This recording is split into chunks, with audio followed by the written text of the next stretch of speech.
Alright, today we have string beans, minced pork, omelette, curry chicken, and not very, but rather tired looking old xiao bai cai.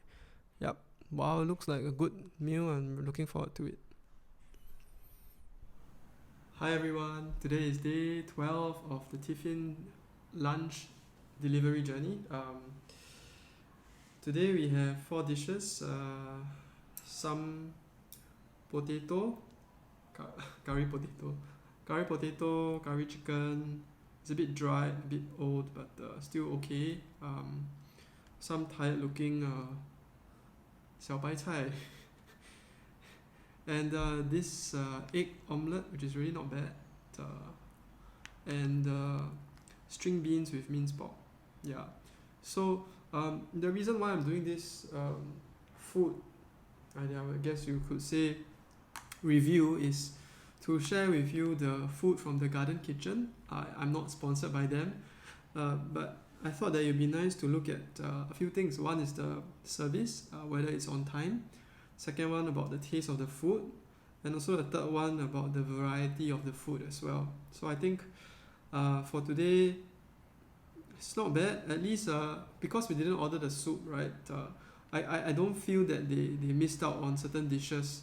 So over the past few weeks, the past 2 weeks or so, they would give us sometimes egg tofu, or you say what, crab stick, or they will give us the sausage with potato. So today looks like, yeah, these are really 4 dishes. I really applaud them for that. Today the food came on time. It came at about 11 a.m. String beans are really quite good. The string beans with minced pork. I don't know whether you can hear that. It's really good. Yeah, xiao bai cai, I'm not going to eat it because I know what it tastes like. It's just kind of like, I guess you could say, army food. But of course, the nutrients are definitely still there, right? Yeah. So the xiao bai cai tastes a bit like army food, but it's still okay. Yeah, still edible. The omelette, it's not bad. The potato and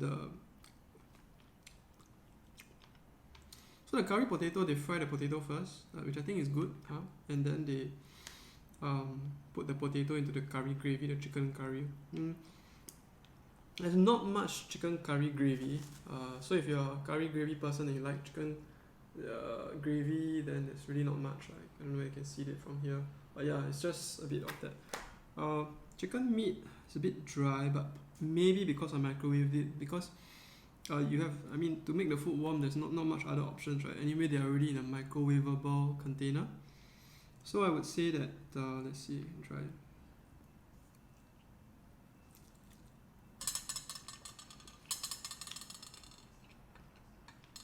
It's not bad. I mean, it's not like I would reject it, right? This is but you can see that it is a bit dry. This is the curry chicken. So yeah, I would say that today overall I will give it like maybe 4.75 stars.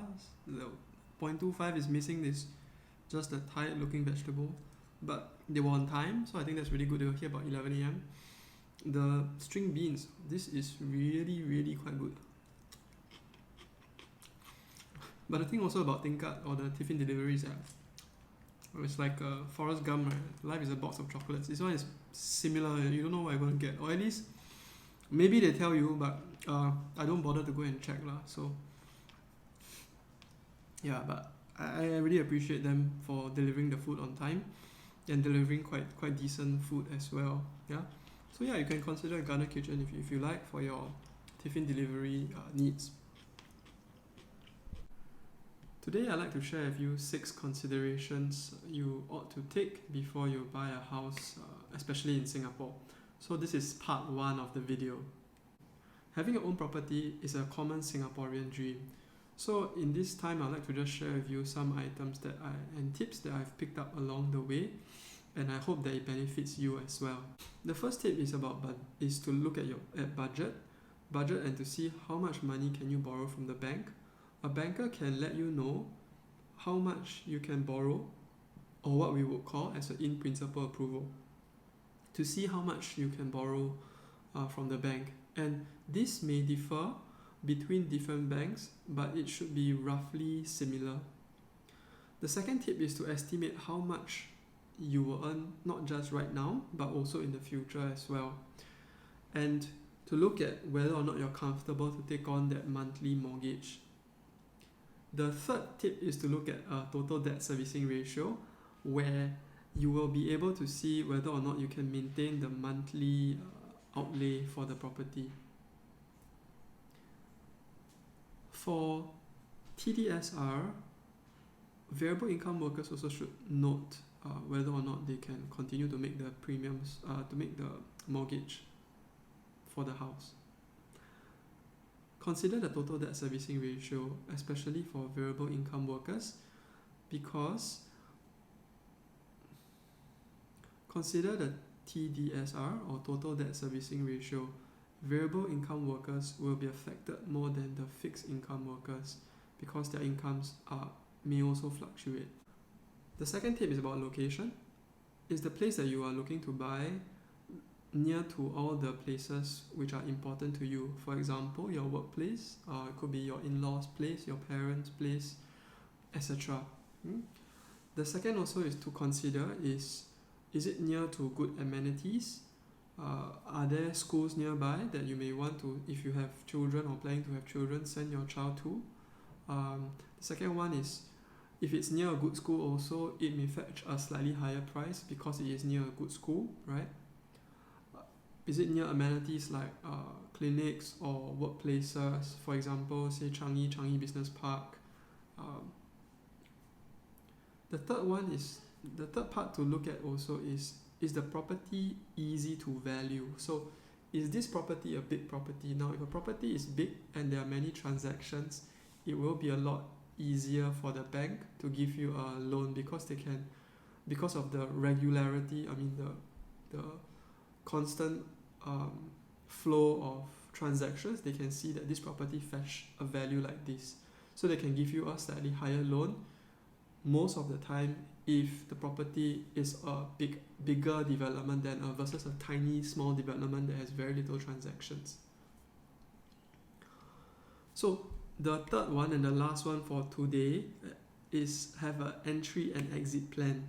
So is this property to buy, to stay, or to invest, to rent out to other people? When do you look to sell this property?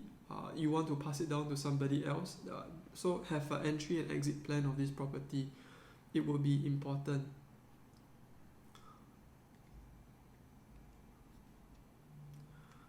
Also, regarding the entry and exit, do ask yourself whether or not must you buy the property immediately, or can you afford to wait and see?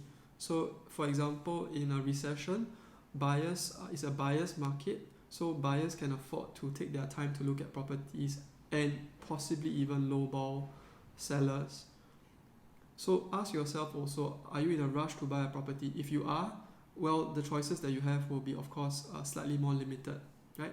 So this is just part one of the two-part series where I just want to talk about tips on buying a property.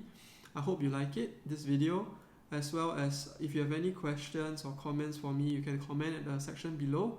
I have also been enjoying making this series of videos to also just share with my friends as well as my clients about some tips to consider, and also knowing that video is a great way to not just share with people of today but with people of the future as well, so I can let more people know about these tips as well. I hope that is useful, and I hope to see you in the next video.